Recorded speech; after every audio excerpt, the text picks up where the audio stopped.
Nama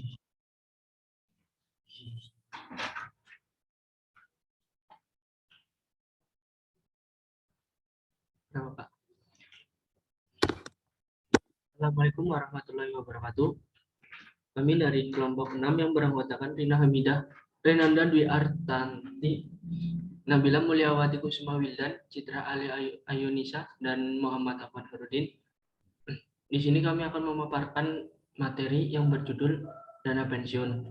Langsung saja untuk pemateri 1 dipersilakan untuk membacakan materinya. Baik, yang pertama saya akan menjelaskan tentang pengertian dana pensiun dan dana pensiun syariah. Secara umum, dana pensiun adalah lembaga atau badan hukum yang mengelola program pensiun. Sedangkan dana pensiun syariah adalah dana pensiun yang dikelola dan dijalankan berdasarkan prinsip syariah. Kemudian, jenis-jenis pensiun. Yang pertama ada pensiun normal. Usia pensiun ini merupakan usia yang paling rendah karena karyawan mempunyai kewenangan untuk pensiun tanpa menunggu persetujuan dari perusahaan tempat bekerja. Biasanya usia pensiun normal itu ditentukan dalam peraturan dana pensiun, yang mana karyawan berwenang untuk mendapatkan pensiun penuh. Yang kedua ada pensiun dipercepat. Pensiun di mana karyawan itu diperbolehkan untuk pensiun lebih awal dari usia pensiun normal, tetapi dengan syarat khusus, yaitu telah mencapai usia tertentu, misal 50 tahun, harus memenuhi sedikitnya 10, 15, atau 20 tahun masa kerja, serta memerlukan persetujuan dari pihak pemberi kerja. Untuk selanjutnya, saya kembalikan ke moderator. Baik, terima kasih untuk pemateri pertama. Yang dilanjutkan untuk pemateri kedua, dipersilakan.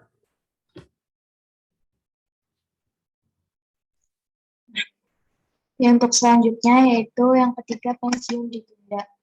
Menurut pasal 1 ayat 13 UU nomor 11 tahun 1992 tentang dana pensiun menjelaskan bahwa pengertian pensiun ditunda ialah hak atas manfaat pensiun bagi peserta yang berhenti kerja sebelum mencapai usia pensiun normal yang ditunda pembayarannya sampai pada saat peserta pensiun sesuai dengan aturan dana pensiun.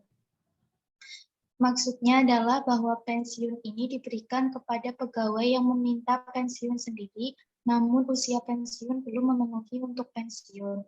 Yang keempat, pensiun cacat. Pensiun cacat itu diberikan bukan karena usia peserta, akan tetapi lebih disebabkan peserta mengalami kecelakaan yang mengakibatkan cacat, sehingga dianggap tidak mampu melaksanakan pekerjaannya. Selanjutnya yaitu tujuan dana pensiun. Dari sisi pemberi kerja atau perusahaan itu ada kewajiban moral, loyalitas, kompetisi pasar tenaga kerja. Dari sisi karyawan, yang pertama rasa aman karyawan terhadap masa depan dengan arti memiliki pendapatan pada saat memenuhi usia pensiun. Yang kedua, kompensasi yang lebih baik, yaitu karyawan memiliki tambahan kompensasi meski baru dapat dinikmati pada waktu memenuhi usia pensiun atau berhenti bekerja. Saya kembalikan kepada moderator. Terima kasih untuk pemateri kedua. Dilanjutkan oleh pemateri 3. Dipersilakan. Untuk selanjutnya yaitu jenis-jenis program dana pensiun.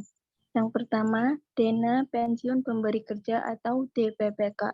DPPK adalah dana pensiun yang dibentuk oleh orang atau badan yang mempekerjakan karyawan sebagai pendiri untuk menyelenggarakan program dana pensiun untuk kepentingan sebagian atau semua karyawannya sebagai peserta dan yang menimbulkan kewajiban bagi pemberi pekerja. Yang kedua, dana pensiun lembaga keuangan atau DPLK.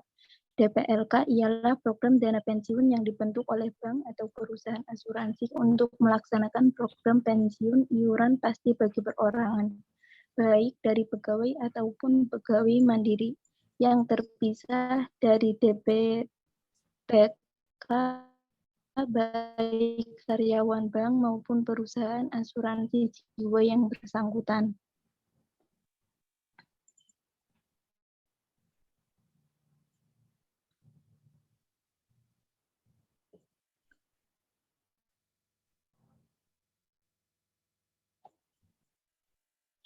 Yang selanjutnya yaitu jenis program dana pensiun. Umumnya digunakan oleh perusahaan swasta maupun milik negara.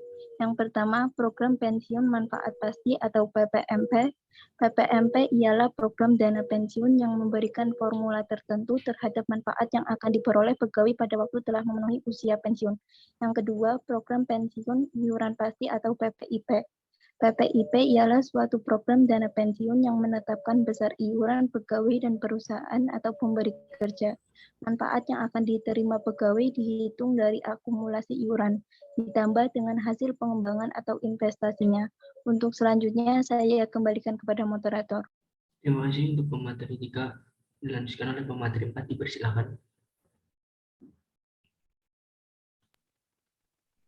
Baik, selanjutnya ada metode pembayaran dana pensiun. Yang pertama ada pay as you go. Dalam metode ini, perusahaan atau pemberi kerja hanya membiayai manfaat pensiun seorang karyawan begitu diperlakukan di luar gaji terakhir. Metode ini relatif kurang konservatif dibanding dengan metode lainnya. Yang kedua, ada funding system. Merupakan metode pengumpulan dana yang berasal dari karyawan dan perusahaan atau pemberi kerja. Metode ini merupakan metode yang relatif lebih baik dari metode pay as you go.